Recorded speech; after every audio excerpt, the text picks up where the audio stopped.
बाहर पति तपस्या कर रहा है तो पत्नी को घर में रहकर सुख नहीं भोगना चाहिए, उसको भी पति के साथ जाकर तप में सहयोग करना चाहिए। इसलिए मां चली गई।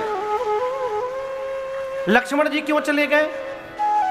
लक्ष्मण जी एक ही सिद्धांत कहते हैं, मोरे सबु एक तुम स्वामी। लक्ष्मण जी राम जी से बोले, प्रभु आप ही मेरे माई हैं, आप ही बाप हैं, आप ही भाई हैं, आप ही सखा हैं, आप ही सदगुरु हैं, आप ही स्वामी हैं। मोरे सबुई एक तुम स्वामी। मैं आपको छोड़कर किसी को नहीं जानता। और आप सब जानते हैं, सजीवन साज समाज सब बनिता बंधु समेत, बंद विप्र गुर चरण प्रभु चले करी सबही अचेत। भगवान सबको लेकर प्रातः काल वन की ओर चल पड़े। महाराज ने सुमंत जी को रथ लेकर भेजा है। भगवान रथ पर बैठे मैया भैया के साथ अयोध्या की प्रजा भगवान के रथ के पीछे पीछे पागलों की भांति दौड़ने लगी। पहले दिन तमसा नाम की नदी है, उसके तट पर विश्राम हुआ है। भगवान सोचे यदि अयोध्यावासी मेरे पीछे पीछे चलेंगे तो मैं वचन का पालन कैसे करूंगा। तो जब रात्रि में पूरी प्रजा सो गई तो भगवान ने अपनी माया शक्ति को प्रेरित करके सबको गहरी निद्रा में सुला दिया और सुमंत जी से कहा, तात रथ के पहिए के चिन्ह को मिटाकर इसी समय चलिए, खोज मारी रथ हा कौ ताता। सबको सोता हुआ छोड़ भगवान आगे चले और चलते चलते भगवान श्रृंगवेरपुर पहुंचे, गंगा जी के तट पर। आइए एक बार भाव श्रद्धा के साथ बोलिए गंगा मैया की जय। गंगा जी को भगवान ने उतर कर दंडवत किया है। सीता जी, लक्ष्मण जी, सुमंत जी ने दंडवत किया है। श्रृंगवेरपुर के राजा हैं निषाद राज गुह। क्या नाम है? निषाद राज गुह। राम जी के पास उपहार लेकर आए, दंडवत किए। भगवान ने हृदय से लगाकर मित्र बनाया उनको अपना। निषाद जी ने कहा, प्रभु आपको 14 वर्ष अवध से यदि बाहर रहना है तो आप तो बाहर आ गए हैं, आप यहीं श्रृंगवेरपुर में रहिए प्रभु। राम जी बोले, मित्र मैं विशेष उदासीन व्रत का संकल्प लेकर आया हूं, इसके अनुसार मैं 14 वर्ष किसी भी गांव नगर में नहीं जा सकता हूं, मुझे बाहर रहना पड़ेगा। ऐसा सुनकर एक शीशम के वृक्ष के नीचे कुशा की चटाई बिछाई निषाद जी ने और रात्रि में कंद मूल पाकर राम जी सीता मैया के साथ वहीं सो गए। लक्ष्मण जी थोड़ी दूर विरासन लगा करके बैठ गए। सुमंत जी अपने सैनिकों को, सिपाहियों को, सेवकों को बुलाकर कहे, देखो कल रात में राम जी अयोध्या वासियों को सोता हुआ छोड़ के चले आए हैं, कहीं हम लोग रात में सो गए और राम जी यहां से भी रात में चले जाएंगे तो क्या हो जाएगा। इसलिए आप सभी लोग, राम जी सोए हैं वहां चारों तरफ खड़े हो जाइए, राम जी को रात में जाने नहीं देना है। सबको सेवा में लगाया और उसके बाद जहां राम जी सोए थे वहां निषाद राजगुह आए और भगवान की कुशा को चटाई पर सोते देख रोने लगे। कहते हैं, कैकेयी नंदिनी मंदमती कठिन कुटिलपन कीन, जेहि रघुनंदन जानके सुख अवसर दुख दीन। कहते कैकेयी जी ने बहुत गलत व्यवहार किया, कुटिलता पूर्वक व्यवहार किया। अपने आप बोल रहे हैं, बड़बड़ा रहे हैं। बताओ, कैकेयी ने राम जी के जीवन में सुख का क्षण आने वाला था और कैकेयी ने दुख दे दिया राम जी को। मां को लगे भला बुरा कहने, कौन कौन? निषाद राजगुह। लक्ष्मण भैया दूर बैठे थे और ये सब बात सुन लिए। लक्ष्मण जी ने कहा, इधर आइए भाई साहब, मेरे पास आइए, बिठाएं। और बोले, क्या बोले? आपने कहा कि मेरी मां कैकेयी ने भैया को दुख दे दिया है। जिसको दुख होता है उसको नींद आती है? कहिए। पूछ रहा हूं, नहीं आती। निषाद जी बोले, नहीं आती।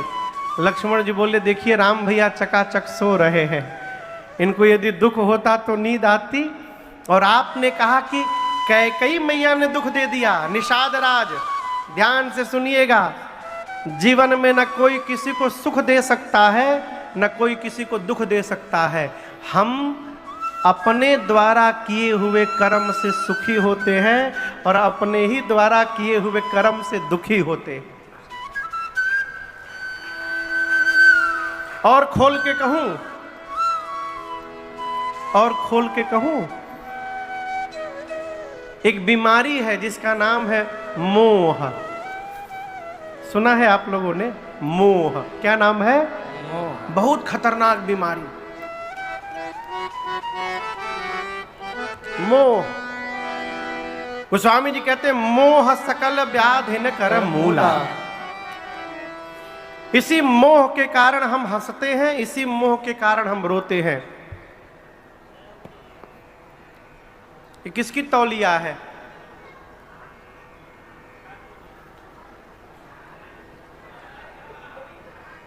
किसकी तौलिया है?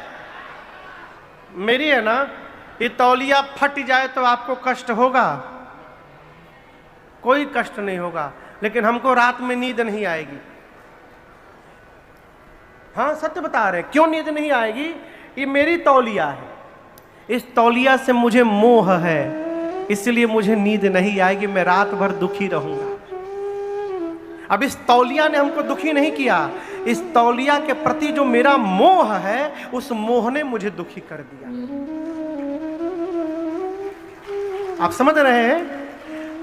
लक्ष्मण जी बोले निषाद जी, इस मोह की रात्रि में सब सोए हैं। मोह निशा सब सोवनिहारा।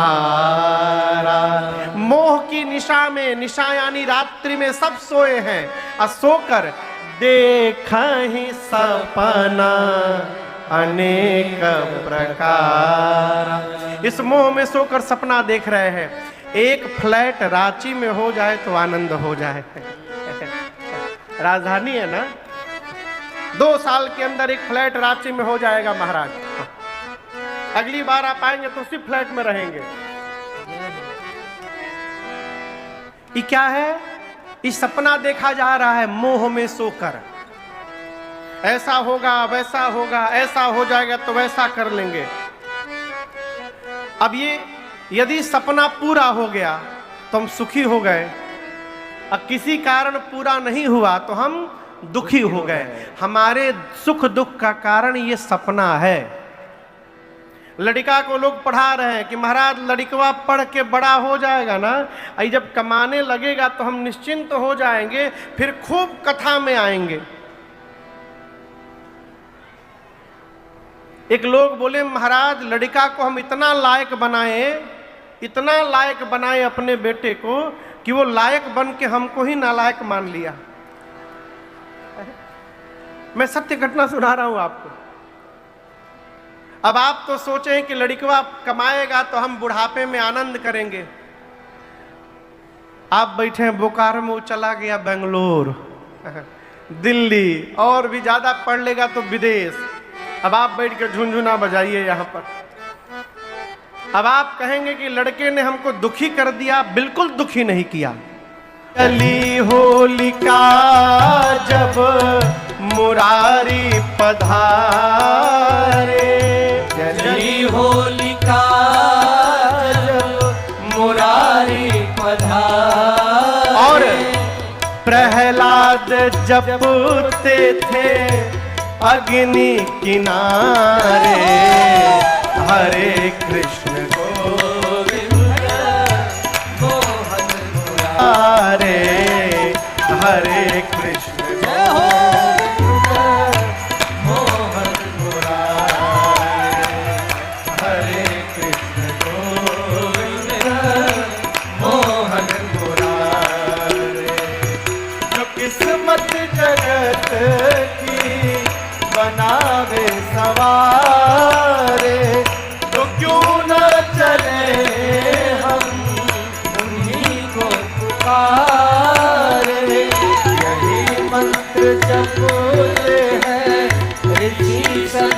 पसारे, यही मंत्र जपते हैं ऋषि संत सारे। हरे कृष्ण गोविंद मोहन मुरारे, हरे कृष्ण गोविंद मोहन मुरारे, हरे कृष्ण गोविंद मोहन मुरारे।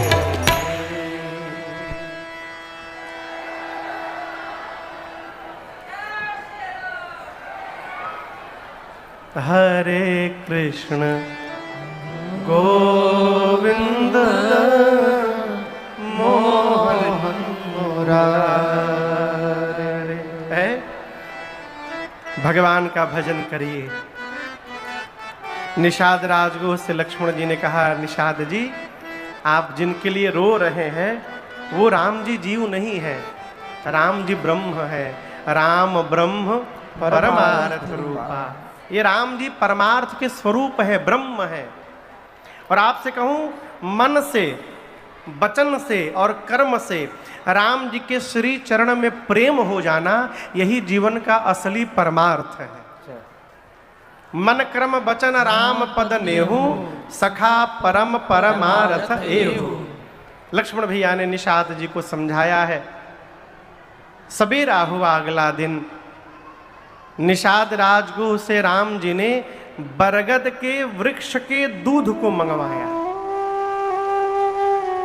बरगद के पत्तों को तोड़िएगा ना तो उसमें से श्वेत रंग का तरल पदार्थ निकलता है, वो बरगद का दूध है। उसको राम जी मंगवाए और लक्ष्मण भैया के साथ अपने केश में लगाकर प्रभु ने सिर पर जटाओं का मुकुट बना लिया। जैसे राम जी जटाओं का मुकुट बनाए, सुमंत जी ने हाथ जोड़कर कहा, प्रभु आपके पिताजी ने कहा है कि 4 दिन वन दिखा करके वापस ले आना। राम जी बोले, तात धर्म न दूसर सत्य समाना, सत्य के समान दूसरा कोई धर्म नहीं। आप कहिए मैं धर्म का त्याग कर दूं? आप जाकर पिताजी से समझाइएगा, मैं 14 वर्ष बाद स्वयं आकर उनको दंडोत प्रणाम करूंगा। सीता मैया ने भी साथ में चलने को मना कर दिया। गोस्वामी जी कहते हैं, बरबस राम सुमंत पठाए। प्रभु ने बरबस राम जी को सुमंत जी को भेजा है और उसके बाद लक्ष्मण भैया, मैया और निषाद राजगुह के साथ सुरसरी तीर आप तब आए। गंगा जी के पास भगवान आकर के खड़े हुए और यहां से केवट भैया की कथा प्रारंभ होती है। किसकी कथा? केवट भैया की। आपको तनिक पीछे ले चलूं। कल रात में जब राम, लक्ष्मण जी और निषाद राजगुह बात कर रहे थे ना, तो उनके बगल में ही केवट भैया पहरे में खड़े थे और केवट जी ने सब बात सुन रखी है। क्या? राम जी जीव नहीं है, राम जी ब्रह्म है, राम जी के चरण में प्रेम करना असली परमार्थ है। ये सब सुन लिए केवट जी रात को। सवेरे दौड़कर निषाद राजगुह के पास जाकर केवट जी कहते हैं कि प्रभु हम एक वरदान लेने आए हैं। निषाद जी पूछे, कहो। तो हम चाहते हैं कि आज राम जी मेरी नाव में बैठकर गंगा के उस पार जाएं, तो आप पूरी श्रृंगवेरपुर में आज सुबह डुगडुगी बजवा दीजिए कि मुझे छोड़कर दूसरा कोई भी नाविक नाव चलाने वाला गंगा किनारे नहीं जाएगा। निषाद राजगुह बोले, इसमें कौन सी बड़ी बात, डुगडुगी बज गई चारों तरफ, कोई गंगा किनारे नाविक नहीं जाएगा। केवट भैया दौड़कर किनारे गए, नाव को किनारे से खोलकर उस पर बैठकर नाव बीच गंगा में ले जाके खड़ा कर दिए। सोचे यदि किनारे रखूंगा और राम जी सीधे आके चढ़ जाएं, अब बोले ले चलो, फिर क्या करूंगा, इसलिए आउट ऑफ रीच रखो। बीच नदी में ले जाके खड़ा कर दिए। राम जी पहुंचे हैं, लक्ष्मण भैया हैं, सीता मैया हैं, और आप दर्शन करिए, पहली बार जो भगवान सबको देते हैं वो भगवान मांग रहे हैं।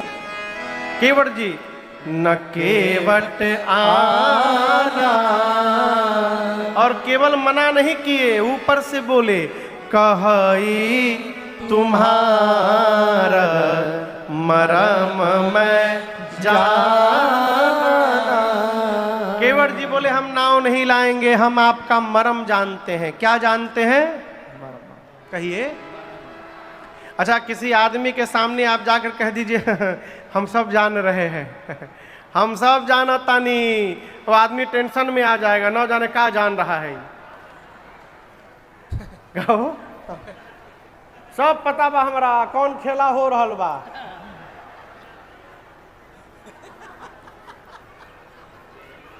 सामने वाला टेंशन में, ये का जान गए। केवट जी बोले कि मैं आपका मर्म जानता हूं। लक्ष्मण जी बोले राम जी से, भैया आपके साथ बचपन से मैं लगा हूं, आज तक मैं आपका मर्म नहीं जान पाया, और ये केवट जी कह रहे हैं कि आपका मर्म जानते, ही किसे जान गए? राम जी बोले हम का जाने, आप ही पूछो कैसे जान गए। राम जी पूछे लक्ष्मण जी से, कौन सा मर्म जानते और क्या जानते हैं? लक्ष्मण जी केवट जी बोले हम जानते हैं कि जो नाव मांग रहे हैं आपके भैया, ये कौन है? बोले कौन है? केवट जी बोले देखिए देखिए राम जी, ये नाव चलाना ना हमारा खानदानी पेशा है। बाबा चलाए, बाबूजी चलाए, बाबूजी के बाद हम चला रहे हैं। हम रोज सैकड़ों लोगों को ले जाते हैं, ले आते हैं इस पार उस पार। लेकिन एक बात कहे राम जी आपसे, हम आज आपने जैसे नाव मांगी है ना, इस तरह से आज तक किसी ने मेरे से नाव मांगी नहीं प्रभु। राम जी बोले कैसे? केवट ने कहा आज तक जो भी आया मुझे आदेश देता रहा, ऐ केवट नाव लेकर यहां आओ। पहली बार कोई मिला है जिसने मुझे आदेश नहीं दिया है। आपने मुझसे निवेदन किया है कि केवट जी आप नाव यहां लेकर के आएंगे अपनी। आज तक जो भी आता था मुझे नौकर बनाता था, पहली बार कोई आया है जो मुझे इस नाव का मालिक बना रहा है। और सामने वाले को बड़ा बना देना ये भगवान को छोड़कर दूसरा कोई नहीं कर सकता। मैं मर्म जानता हूं आप कौन है? केवट जी साफ बोल दिए, हम नाही नियारा। नियारा बुझाता? नियारा मने पास में। हम नाही नियारा, हम नाही नियारा, लाई बयापन नैया हो कि डर लागेला, बड़ा डर लागेला। रौर गोड़ा वाक्य धूरिया से डर लागेला, बड़ा डर लागेला। रौर गोड़ा वाक्य धूरिया से डर लागेला, बड़ा डर लागेला। हम नाही नियारा, हम नाही मरम तोर जानिला, हे रघुरैया। केवट जी बोले देखिए राम जी, हम सीधा सीधा कहना चाहते हैं, हमने सुना है कि आपके पांव में जो धूल है वो कोई सामान्य धूल नहीं है, वो जड़ी बूटी है, उसमें बहुत जादू है। आपने पीछे कभी किसी पत्थर पे पांव रखा था? लक्ष्मण जी बोले तुम हल्के में ले रहे हो मेरे भैया को। मेरे सामने रखा था भैया ने, पांव रखे और पत्थर स्त्री में बदल गया। लक्ष्मण केवट जी बोले इसी बात का तो डर है। आप बताइए लक्ष्मण जी, पत्थर कठोर होता है कि लकड़ी? पत्थर कठोर होता है ना। केवट जी बोले यदि कठोर पत्थर स्त्री में बदल सकता है तो इस लकड़ी के नाव को स्त्री बनने में कितना टाइम लगेगा? ये तो कोमल है, ऊपर से पानी में रहने के कारण मेरी लकड़ी की नाव पानी पी पी कर और मुलायम हो गई है। ये तो तुरंत स्त्री में बदल जाएगी। हम बताएं प्रभु, इसी नाव ने मेरे परिवार को जिलाया है। हमार 9-10 छोट छोट लड़का है अभी प्रभु। नाव चलेगी तो घर में भोजन जाएगा, भोजन के बिना लड़का हमारे भूखों मरी जाएंगे प्रभु। इसलिए हम एक उपाय बता रहे हैं, एक बार पांव धुलवाइए, वो जड़ी बूटी धो करके मैं पांव से बाहर निकाल दूं, फिर कोई खतरा नहीं, बैठिए लेके चलूंगा। राम जी चुप। लक्ष्मण जी बोले अच्छा बोल लिया आप, अब हम बोल रहे हैं। आप जो कही रहे हैं कि राम जी ने पत्थल पे पांव रखा, पत्थल स्त्री में बदल गया, वो घटना केवल एक बार घटी है, एक बार। उसके बाद न जाने कितने पत्थरों पर राम जी ने पांव रखा। दूसरा पत्थर क्यों नहीं बदला स्त्री में? ऐसा कुछ नहीं हो सकता, आप डरिए मत। केवट जी बोले जाएगा हमार की आपका? हमार न जाएगा, इसलिए हम डर रहे हैं। और हम भी जानते हैं कि सारे पत्थर स्त्री में नहीं बदले, लेकिन आपको पता है कौन सा पत्थर स्त्री में बदल गया था? केवट जी बोले जिस पत्थर की ओर राम जी ने हाथ से इशारा किया था, विश्वामित्र जी से पूछा गुरु जी वो पत्थर कौन सा है? जिस पत्थर को उंगली से इशारा कर दिए थे वो बन गया। यहां आज राम जी आए हैं, किनारे लाइन से नाव लगी है, किनारे वाली नाव नहीं दिखाई दी इनको। अब मेरी नाव बीच गंगा में थी, वो दिखाई दे गई। यहां राम जी ने मेरी नाव को भी हाथ से इशारा करके बुलाया है। इसका मतलब इशारा हो गया है। आज इशारा कर दिया है राम जी ने, खतरा मंडरा रहा है। हम इतना बड़ा रिस्क लेने वाले नहीं है, इसलिए पांव धुलाइए, उसके बाद उस पार ले चलेंगे। केवट जी बोले राम जी देखिए हम आप में कमी नहीं निकाल रहे हैं। पूज्यपाद गोस्वामी तुलसीदास जी इस भाव को कवितावली जी में लिखते हैं। गोस्वामी जी कहते हैं केवट जी ने कहा रावर दोषन पायन को पग धोरे को भोरे प्रभाव महा है। रावर दोषन पायन को पग धोरे को भोरे प्रभाव महा है। पाहन ते पन बाहन काठ को कोमल है, जल खाई रहा है। पाहन ते पन बाहन काठ को कोमल है, जल खाई रहा है। पावन पाय पखारी के नाव, पावन पाय पखारी के नाव, चढ़ाई हो आयशु होत कहा है। तुलसी सोने के केवट के पर बैन, हंसे प्रभु जानकी ओर हाहा के। तुलसी सोने केवट के पर बैन, हंसे प्रभु जानकी ओर हाहा। केवट जी बोले प्रभु ना आपका दोष ना आपके पांव का दोष, सारा दोष पांव के धूल का है। आप बताइए लकड़ी पत्थर से कोमल होती है, पाहन ते बन बाहन काठ को कोमल है, जल खाई रहा है। आपके पांव के स्पर्श से ही मेरी नाव स्त्री में बदल जाएगी। इसलिए हे राम जी मैं कहता हूं पावन पाय पखारी के नाव, आपके पावन पांव को पखार करके नाव में चढ़ाई हो आयसु होत कहाँ है। कहिए क्या आज्ञा है, पांव पखार कर नाव में चढ़ाऊं? तुलसी सुनी केवट के पर बैन, हंसे प्रभु जानकी। भगवान ठहाका मार के हंसे। केवट जी बोले हंसने के लिए नहीं बोल रहे, बोलने के लिए बोल रहे हैं। कहिए पांव धो दूं? धोने के नाम पर राम जी चुप हो जाते हैं। केवट जी बोले देखिए प्रभु हम आपसे एकदम सीधा सीधा कहते हैं, हम बहुत गरीब हैं नाथ, घर में भोजन नहीं है, रात को हमारे बच्चे क्या खाएंगे हमको पता नहीं है प्रभु। नाव चलाऊंगा, जो आप देंगे ना उतराई, उसी से अन्न खरीदूंगा और घर में रात को भोजन बनेगा हमरे। नाव चली गई तो हमारा लड़का भूखों मर जाएंगे। हे राम जी किसी को कितना भी सताना चाहिए, त्रास देना चाहिए, लेकिन किसी की रोजी रोटी के साथ खिलवाड़ नहीं करना चाहिए। ये नाव मेरी रोजी रोटी है राम जी, चली जाएगी तो लड़का भूखों मर जाएंगे। हम गरीब हैं, हमारे पास पैसा नहीं है कि नाव चली गई तो दूसरी नाव बनवा लेंगे, कहाँ से बनाएंगे? और एक समस्या बताऊं, मैंने सुना है कि जो स्त्री बनती है वो ब्राह्मणी होती है। अब आप कहिए हम जात के मल्लाह, हमारी नाव ब्राह्मणी बन जाएगी। आप पहले ये कन्फर्म करिए, आप हमारा उद्धार करने आए हैं कि हमारे नाव का उद्धार करने आए? हम मल्लाह के मल्लाह रह जाएं, हमारी नाव ब्राह्मणी बन जाए।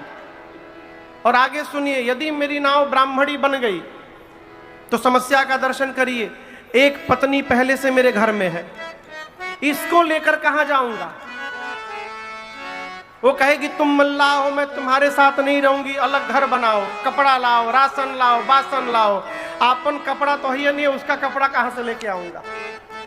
अरे मान लीजिए यदि झगड़ा ना भी करे तो जो पहले से घर में बैठी है उसको जाकर क्या बोलूंगा? लक्ष्मण जी बोले बोल देना कि राम जी के पांव के जादू से नाव स्त्री बन गई। केवट जी बोले घर वाली से मैं आपका कभी भेंट नहीं हुआ है ना, मेरी वाली से। आप तो बड़ी सरलता से बोल दिए बोल देना। मैं जैसे बोलूंगा कहेगी मूर्ख समझते हो, नाव बेच के दूसरी शादी करके चले आए, हमसे कहते हो नाव स्त्री बन गई। यदि ये बोल देगी तो क्या समझाऊंगा? लक्ष्मण जी बोले तुम तो 2 घंटे से राम जी को समझा रहे हो, पत्नी को नहीं समझा दोगे?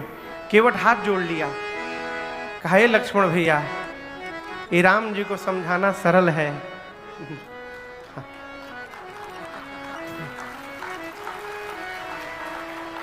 इसके बाद तो आप लोग समझदार हैं। केवट जी बोले प्रभु दोनों की है देर किस बात की, शीघ्र ही कुछ हाँ, शीघ्र ही कुछ ना कुछ फैसला कीजिए, शीघ्र ही कुछ न कुछ फैसला कीजिए। बात छोटी है सिर को हिला दीजिए, बात छोटी है सिर को हिला दीजिए। पाँव अपना प्रभु जी दुला लीजिए, पाँव अपना प्रभु जी दुला लीजिए।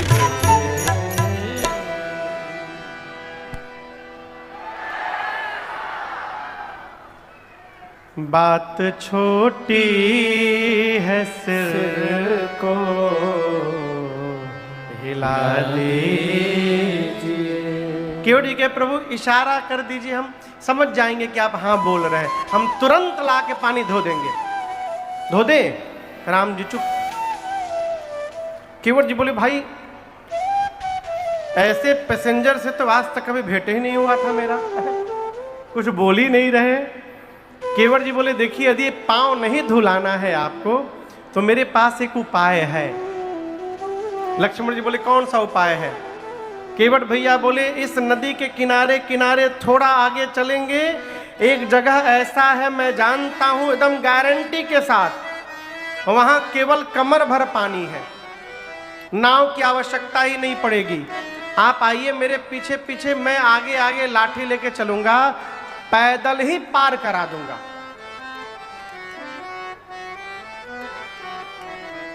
आरा बक्सर के कितने लोग हैं यहां पर? बहुत लोग हैं हो। एक शब्द है हेलजा। हेलजा समझ में आ रहा है? हेलजा माने हाँ, केवट कहते हैं अरे हेलजा हेलजा मलिकार बाहेला न भिरिए, अरे हेलजा मलिकार। कहते प्रभु थोड़ा आगे चलिए, कमर भर पानी है, नाव की आवश्यकता ना पड़ी, पैदले हेला दे हम, पैदल पार। कहिए तो ले चलूं? लक्ष्मण जी बोले तुरंत ले चलो। केवट बोलिए भैया बोले ठीक है, शाम को 7 बजे। बोले अरे सुबह का 8 बज रहा है, तुम शाम को 7 बजे? बोले पूरा दिन वेट करिए, अंधेरे में हिलाऊंगा। लक्ष्मण जी बोले क्यों? केवट जी बोले सुबह सुबह मेरी अभी बोहनी नहीं हुई है आज, और यदि आपको ले जाकर पैदल पार करा दिया और ये बात यदि मार्केट में लीक हो गई कि वहां कमर भर पानी है, तो आप बताइए कौन मेरी नाव पर बैठने आएगा? हमारे सारे पैसेंजर पैदल पार होने लगेंगे। अपने हाथों रोजी रोटी पर प्रहार कर लें, दिन भर वेट करिए, रात को ले जाएंगे। लक्ष्मण जी बोले लेट हो रहा है। केवट जी बोले धुलवा लीजिए। हम कहाँ बोल रहे, अभी धुलवाइए, अभी पार। नहीं धुलवाना है, दिन भर वेट करिए, रात को हिलाऊंगा। भगवान चुप, कुछ नहीं बोले।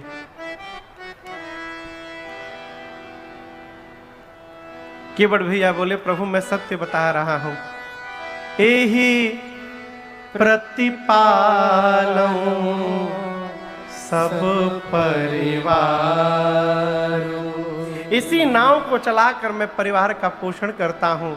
नाव चली गई प्रभु, हम दूसर कोई काम धंधा भी नहीं जानते हैं। नहीं जानो कछु और कबार, हम कुछ नहीं जानते हैं। केवट जी क्या बोले, आरे कुछ ना जनाला, कुछ ना जनाला, ए हो मलिकार हमारा कुछ ना जनाला, ए हो मलिकार। हम कुछ नहीं जानते प्रभु। नाव बानी जाई नारी, तमुरुखा बनब हम भारी। नाव बानी जाई नारी, तमुरुखा बनब हम भारी। ए मलिकार कसम खा के कहतनी, ए हनैया के कमैया हमार बाल बाचा खाला, हे हो मलिकार हमारा कुछ ना जनाला, हे हो मलिकार। केवट जी बोले प्रभु हम कुछ नहीं जानते हैं, कुछ नहीं जानते प्रभु। भगवान फिर भी कुछ नहीं बोले। अब दर्शन करिए, केवट जी तनिक अब रूठने का नाटक करते हैं। कहते मैं तब से कही रहा हूं पाँव धुलवा लीजिए, धुलवा लीजिए, आपको समझ में बात नहीं आ रही है। अब मैं कह रहा हूं कि मैं आपका पाँव नहीं धोऊंगा, मैं नहीं धोऊंगा पाँव। अब हो गया, बहुत हो गया। मैं जान गया आपको जाना ही नहीं, अब टाइम पास करने आए हैं यहाँ पर। जिसको जाना होगा इस तरह खड़ा रहेगा, मौन रहेगा। अरे हाँ नू हूं कुछ तो बोलेगा। आप चुप्पी साध लिए। आप क्या समझते हैं मैं पाँव धोऊंगा तो तभी हमको अच्छा लगेगा? आप पाँव नहीं धुलवाइएगा तो मेरा और आनंद बढ़ेगा। लक्ष्मण जी बोले वो कैसे? केवट जी बोले पाँव नहीं धोऊंगा तो नाव पर नहीं चढ़ाऊंगा। हम नहीं नाव पर चढ़ाओगे तो देखते कौन नाव पर चढ़ा लेगा। यहाँ पर नाविक एसोसिएशन का प्रेसिडेंट हूं, यहाँ पर यूनियन का, देखता हूं कौन चढ़ा लेता है। मैं रिजेक्ट कर दिया, नाव नहीं लाऊंगा तो कोई नहीं लाएगा। नाव पे नहीं चढ़ेंगे राम जी तो यहीं रह जाएंगे, और राम जी यदि यहीं रह जाएंगे तो नित्य दर्शन प्राप्त होता रहेगा। कहिए इससे अधिक आनंद और क्या होगा? न धुलवाइए, हमको कोई टेंशन नहीं है। यदि जाना है, अब सुनिए आखिरी बात, यदि आपको सही में उस पार जाना है राम जी, तो अब तो मैं नहीं बोलूंगा, अब आपको कहना पड़ेगा कि केवट आओ, मेरा पाँव धो, पखारो, हमको नाव पर बिठा के पहुंचाओ। अब मैं नहीं बोलूंगा। 2 मिनट केवट जी चुप रहे, राम जी भी चुप रहे। केवट भैया टेंशन में आ गए, आखिर बोल क्यों नहीं रहे हैं। तब अचानक केवट जी राम जी के चारों तरफ गोल गोल घूमने लगे। लक्ष्मण जी बोले ये क्या कर रहे हो? केवट जी बोले अब जाकर समस्या समझ में आई है, असली बीमारी क्या है। बोले क्या समझ लिए? केवट जी बोले राम जी जो कपड़ा पहने हैं ना, उस कपड़ा में कोई जेब नहीं बना है, कोई पॉकेट है ही नहीं। अब पॉकेट नहीं है इसका मतलब है कि राम जी भी ठीक मेरी तरह एकदम ठनठने गोपाल है, कुछ है वो नहीं इनके पास। भाई पॉकेट रहता तब ना, कुछ है ही नहीं इनके पास। अब ये राम जी सोच रहे हैं कि नाव चलाएगा, गरीब है, कुछ देना पड़ेगा, इनके पास देने के लिए कुछ है ही नहीं, इसलिए नहीं बोल रहे ना राम जी, यही बात है ना। चलिए आपको मैं मुक्त करता हूं। केवट भैया बोले पांव पखारूंगा, नाव पर बिठाऊंगा, गंगा के पार पहुंचाऊंगा, और राम जी सौगंध लेकर कहता हूं मैं आपसे कुछ मांगूंगा नहीं, ऐसे ही पार उतार करके चुपचाप चला आऊंगा। है? केवट भैया कहते हैं पद कमल धोई चढ़ाई नाव, ननाथ उतराए जहाँ, मोहि राम राउर आन, दशरथ सपथ सब साचे कहो, बरु तीर मारहु लखन पे, बरु तीर मारहु लखन पे, जब लगी न पाया पखारे हो, अब लगे न तुलसीदास नाथ, कृपाल पार उतारे हो, अब लगे न तुलसीदास नाथ, कृपाल पार उतारे हो, अब लगे न तुलसीदास नाथ। गोस्वामी तुलसीदास जी कहते केवट भैया कहे प्रभु नाव पर बिठाऊंगा पांव पखार कर, गंगा के पार पहुंचाऊंगा, आपसे कुछ मांगूंगा नहीं, ऐसे ही उस पार उतार करके चला आऊंगा। आपको विश्वास न हो राम जी तो मैं आपकी सौगंध लेता हूं, आपके पूज्य पिताजी की सौगंध लेता हूं। जैसे केवट जी ने राम जी और महाराज दशरथ की सौगंध ली, लक्ष्मण जी को आया आवेश, निकाल लिए धनुष बाण,